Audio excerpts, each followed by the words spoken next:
Hello po mga kababayan, mga kaibigan, mga katokis at mga kapots.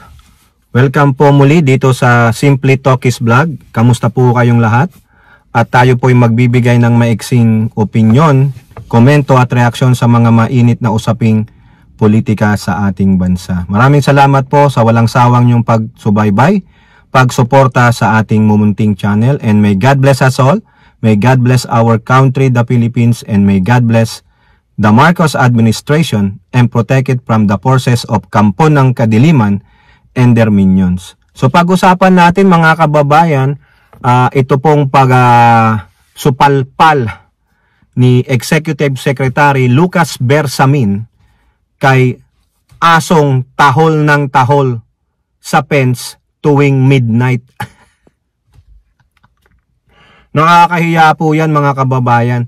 Parang ito po yung, I don't know if there is an idiom o lumabas na lang sa bibig ni E.S. Bersamin. Pero there is a napakagandang sabihin dito sa mga hindi lang kay Vic Rodriguez.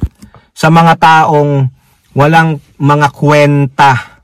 No, mamaya papanorin natin yung video, yung sagot ni E.S. Bersamin dyan tungkol sa pagngangaw-ngaw nitong walang kwenta na si Vic Rodriguez. At the same time mga kababayan, si Yusek Castro ng PCO at Palace Press Officer ay sinagot po yung sinabi ni Pampilo Lacson. Mukhang pinitik po dito si Senator o incoming Senator Pampilo Lacson. Pasensya naman po Pampilo Lacson, mukhang hindi maganda sa tenga ng ating press officer yung inyong nabanggit. Hindi naman po total na binoljak. Parang pinitik lang. Parang ginanon lang. Hindi po tulad ng mga teacher natin ng elementarya. Pingot dito! Nako! Ewan ko, yung teacher ko talaga, mga teacher natin nung wala pang Child Protection Act law. Yung mga nakaranas ng mga pamamalo, pananampal, no, yung mabibigat na kamay ng mga teachers natin na Diyos mio. Buti na lang ngayon sa panahon ngayon protektado na ang mga bata sa mga pananakit, no, ng mga magulang at mga iba pa, mga guro sa eskwelahan. Noon talaga pag nakita mo na yung stick, nangangatog ka na. Di po ba? So unahin natin mga kababayan. Ito pong unahin na natin to yung pangboboljak, no, ni Yusek Attorney Claire Castro kay Pampilo Lacson. Ano ba kasi itong sinabi ni Pampilo Lacson, no? Itong si Pampilo Lacson sobra ka ng maingay naman Nanalo ka na. Oo, tama na. Mag-antay ka na lang ng yung pagpasok ng SONA, ha? O ito po kasi itong si Pampilo Lacson napakaingay. Kailangan niya ng isang strong pero will intention na bastonero sa kaniyang cabinet na kung saan who's capable of making government officials, sama na natin Kongreso, toe the line towards good governance. Hindi talaga po pwede kung puro kindness, puro goodness, o baliktad po puro goodness or puro kindness. So, sabi ni Lacson, he is just giving his opinion na di ba nag-request nga ng courtesy resignation sa lahat ng cabinet members, appointees, ang Pangulo. So sabi ni Lacson, maganda yan. Actually sabi niya maganda nga yan Diba? Check and balance, transparency and accountability and etus. Okay? Sabi ng mga ilang mga sitting senador right now, Escudero, si Jinggoy, okay naman yan. Ganon din si House Speaker. Kaso may idinagdag pa itong si Lacson. Anong sabi niya? Kailangan niya ng bastonero. Ano po pag sinabi niyong bastonero? Sabi ko nga kanina, tingnan nyo yung teacher nyo na may hawang patpat. Ano pag nakita nyo na si teacher na may hawak na patpat? Tak, tak, tak, tak. Class, tingin sa akin. Class, listen to me. Lahat nakaganon, di ba? Yung iba kong classmate, nangangatog pa nga, may trauma na Doon nabuo yung mga trauma nung mga panahon na yun, pero matatag po ang mga bata. Oo, mas matatag ang kalooban, naging independent ang mga bata noon kami kaysa yung mga bata ngayon. Kasi they are protected by child protection law. Oh, pero kami noon, makita mo lang si ma'am pa lang. Wala pa siyang kasamang patpat. Nanginginig ka na. Sabi ni kasi itong si Lacson kailangan niya ng bastonero.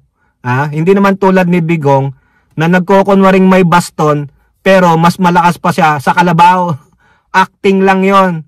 Pero itong bastonero po na sinasabi ni Dagong, ni Dagong tuloy, ni Pampilo Lacson, ayun daw magiging parang taga-implement.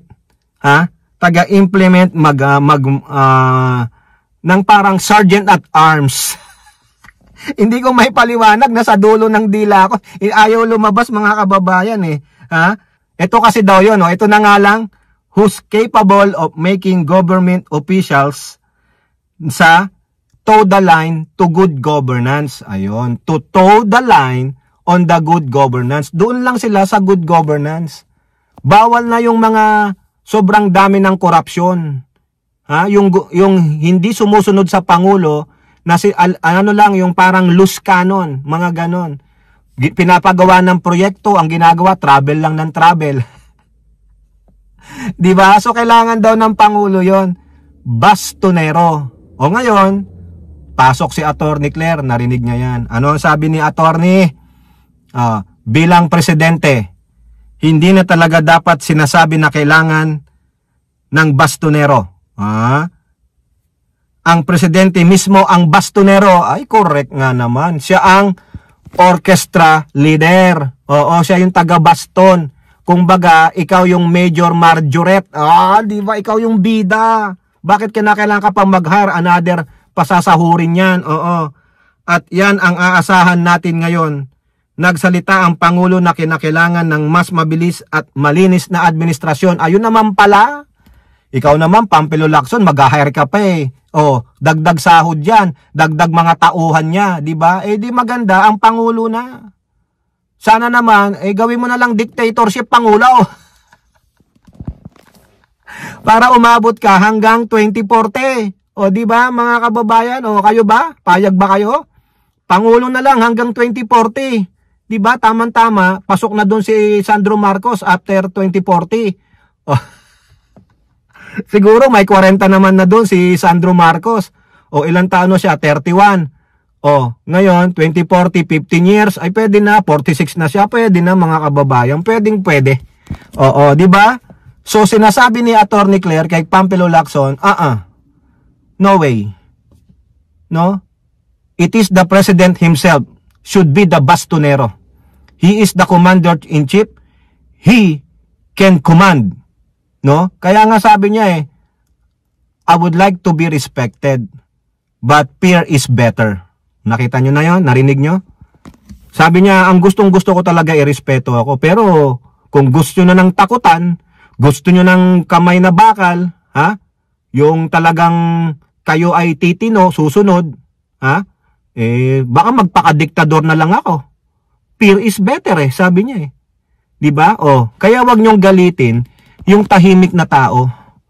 Ang gusto lang ng Pangulo, pagsilbihan ng sambayan ng Pilipino, ng maayos, ng hindi makupad, ng bawalang tamad, ayun din ang isa sa mga quote card.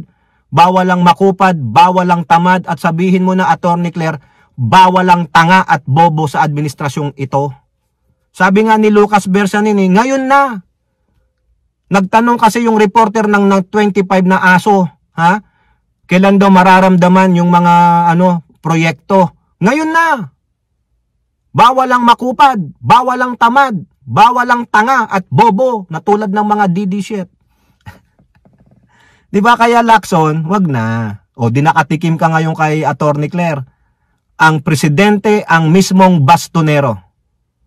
Kaya wag niyong i-provoke ang Pangulo. Sinabi niya na, I want to be respected, but fear is better. Do not keep poking the bear. Do not poke the sleeping giant. Do not awaken the sleeping giant. Kasi pag yan nagalit, ewan ko sa inyo, di ba may kasabihan tayo? Huwag nyong galitin ang mabait. Delikado magalit. Okay, so ayan po no, Pampilo Lacson, nakatikim ka tuloy kay Yusek Castro. Pareho naman kayong magaling, pero hinay-hinay din, Ping Lacson. Oh, hindi kayo makakaporma kay Yusek Castro. Kaya Yusek Castro, pag inoffer sa'yo ang PCO secretary, please wag na.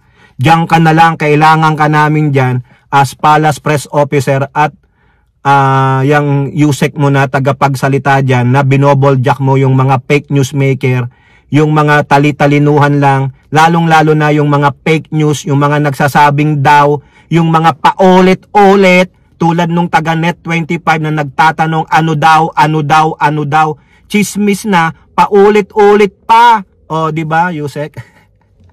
Okay, punta naman tayo dito sa sinabihan na isang asong tahol ng tahol sa may fence, sa may bakod, in the middle of the night. O, ayan po ang sabi ni E.S. Bersamin dito kay Vic Rodriguez. Kasi ano po bang sinabi ni Vic Rodriguez? Ayan po, kahit daw magpapalit-palit ka pa ng kabinete, walang mangyayari.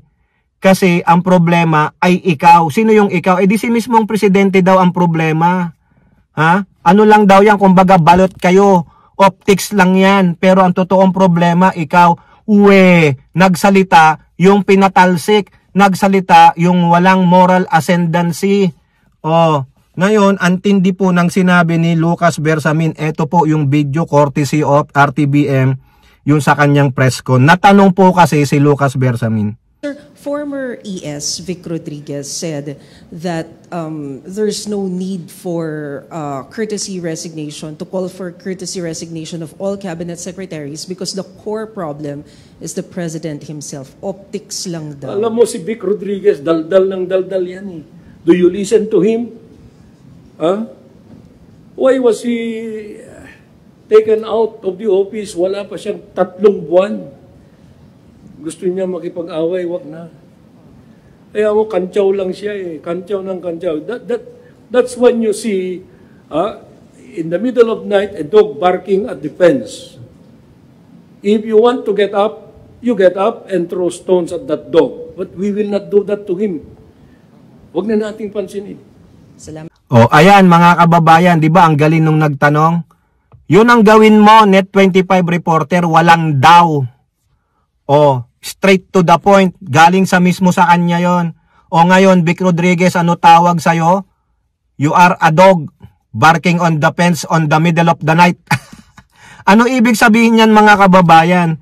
No? Ako po, tinignan ko po yung parang sinabi ni ES, pero sabi dyan, ni Google, ang tawag kasi dyan kay Vic Rodriguez, sa dami-dami dito ng binigay ni AI Google, sabi niya, territorial instinct daw yon, yung asong ganon. May fear or anxiety yung aso. May boredom or loneliness. Yan, pwede kay Vic Rodriguez. Boredom or loneliness. May medical issues ba si Vic Rodriguez? Panort. Ito, matindi mga kababayan. Attention seeking. Itong attention seeking, bagay na bagay kay Vic Rodriguez kasi nagpapapansin lang. Kantsaw lang ng kantsaw pero wala naman. Nasoplak ka. Ano ang sabi ni ES? If you wanna get up and throw a stone, gawin mo. Pero kami, hindi namin papansinin. Kasi ibig sabihin niya, wala kang kwenta. Meron kang KSP. Lonely ka. Takot na takot ka. May fear or anxiety ka. Siyempre, takot siya. Wala siyang wala siyang pwesto sa gobyerno. Anxiety siya. Bakit ganito? Bakit ako tinanggal? Wala pa akong 3 months, tanggal na ako. Bakit? Bakit hindi mo muna linisin yung sarili mo? Bato ka ng bato Bakit? Wala ka bang kasalanan? Bato ka ng bato sa presidente, panay ang kutsa mo, panay ang kantsaw mo. Bakit? Malinis ka? Ngayon, nakatikim ka kay ES Bersamin. Nakikinig ba kayo sa kanya?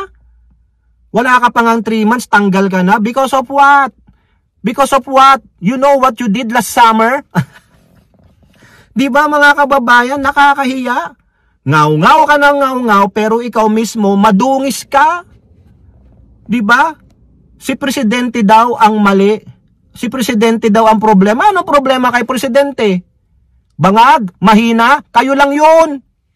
Ikaw nga, di ba, ikaw pang naglabas ng ng drug test result ng Pangulo 2 beses o sabi mo malinis? Tapos ngayon sisigaw kayo ng bangag, mahina, weak? Come on, dude. O sino talagang totoong bangag at mahina? Sino ang totoong weak? Eh di ba yung amo nyo umamin si Digong?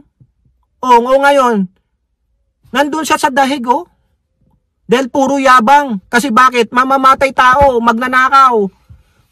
Tapos kayo, ngaw-ngaw lang kayo ng ngaw-ngaw. Kaya tama po si E.S. Bersamin Ngaw-ngaw lang yan. You are a dog barking on the middle of the night on the fence. Hindi ka namin papatulan. Hanggang sa matuyuan ka ng laway dyan. Bahala ka sa buhay mo. Parang ganun Ngaw-ngaw ka lang. Wala namang pumapansin sa'yo. Bakit? Because you are, irrelevant. You are irrelevant to the government affairs. You are immaterial, meaning basura ka. Diba? Binasura ka nga, wala kang 3 months, meaning what? What does it tell you? First, you don't have a moral ascendancy. Second, you are a garbage. Diba? Kung sana, matino ka, mahusay ka, may libro kang kingmaker, di sana nanalo kang senador, hindi ka nga pinagkatiwalaan din ng mga Duterte minions Diba? Tapos ngayon, ngaw-ngaw ka na ngaw-ngaw. Come on, dude. Ano pong masasabi ninyo? Comment down below and don't forget to like and share. Hope to see you in the next videos. Bye-bye. God bless.